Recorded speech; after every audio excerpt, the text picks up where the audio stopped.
Hey everyone, this is Grady at SUBOVERLAND, and in this video I'll be doing a little walk around of this Chevy Suburban behind me. Let's get right into it.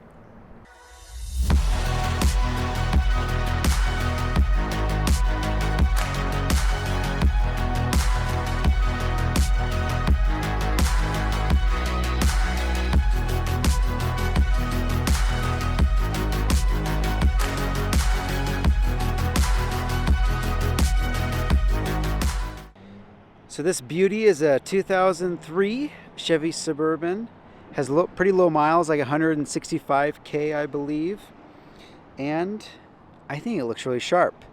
I don't know the exact color of this or the paint code, but it's not black, it's not gray. Somewhere in the middle. I think they, not pewter, what am I trying to think of? Anyway, if you guys know this paint color name, let me know. But I've always liked this color. This has been a great little build, and they are coming today to pick it up. I always seem to do these videos last minute.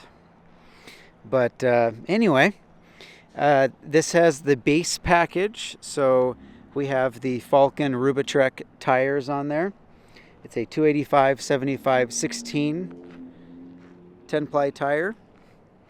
With stock wheels on there, 16-inch wheels, and the lift is a Bilstein setup, so it has Bilstein shocks, front and rear, 5100s, and then we do new torsion keys and level it out accordingly.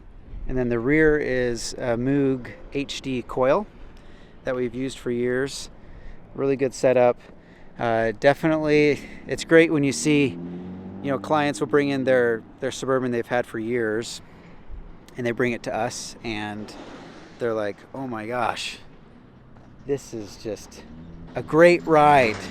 And so this setup, what we found, this is the best setup in my opinion, and for Suburbans for this height. Obviously, guys can go crazy and do, you know, big 6-8-inch lifts on these things, and there's other brands, but we don't do the big lifts. It messes with geometry. This is about a 2-inch lift, about a 1-inch in the back, and it rides great, sets up great. Our clients, this is perfect for them. 33-inch tires, a great size for these vehicles. This is a half-ton, so it has the 5.3 liter V8 engine, and this is probably my favorite engine out there. The 5.3 is great. 4.8, 5.3, 6.0. They all share the same components. Just a great thing that GM did. So we don't have to be spending so much money on parts, and just made it so easy to work on.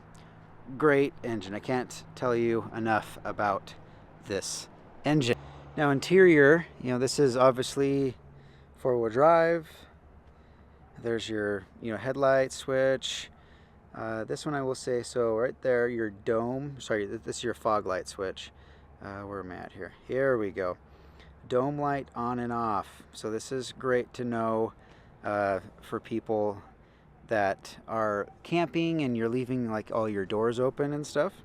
You can just click that so your dome lights can stay off, and that's a great little hack, I guess. I mean, it's right there. It's not really a hack, but some people don't know it.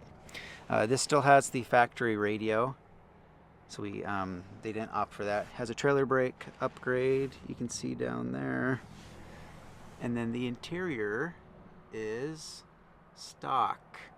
It's an 8-seater still. They didn't want any customization. I also failed to mention, we do the 4, you know, obviously the Falken Rubitrek tires there. You can see all, you know, new tires. But we also change out the spare. So it's a full-size spare again. A lot of people don't do this, I know. Anyway. If you're building out your vehicle, you've got your own decisions to make, and you can do whatever you want, but we really try to obviously do our best job. This is my business.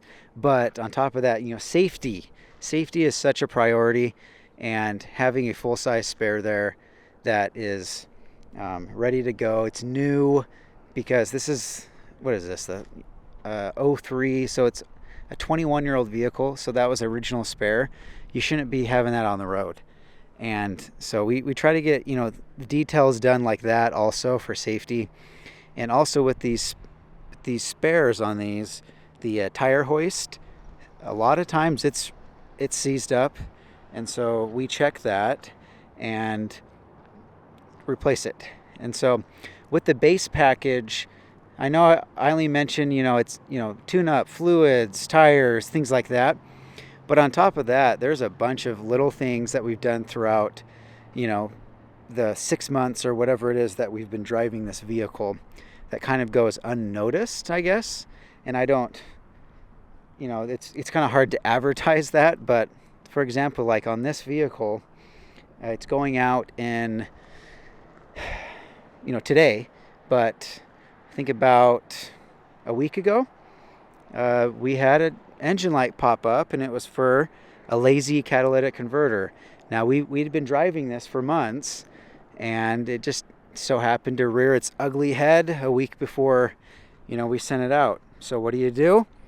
You replace the catalytic converters, so it has new cats and everything and ready to go. Timing on check engine lights and things to brake, and sometimes it's not the most convenient, and I've experienced just some really, really annoying things over the years as far as timing wise and stuff. Cars brake, it's a mechanical thing, but we really, try, and that's why, people go through us. That I hear that a lot. They feel that we are trustworthy, and I hope that, people do realize that we are trying our best. But when it's all said and done, this is a 21-year-old car, and even when you do your complete best sometimes, things are going to break during ownership. And so that's just one thing I like to, preach up front is these are great vehicles, by far, in my opinion, one of the most reliable vehicles ever made.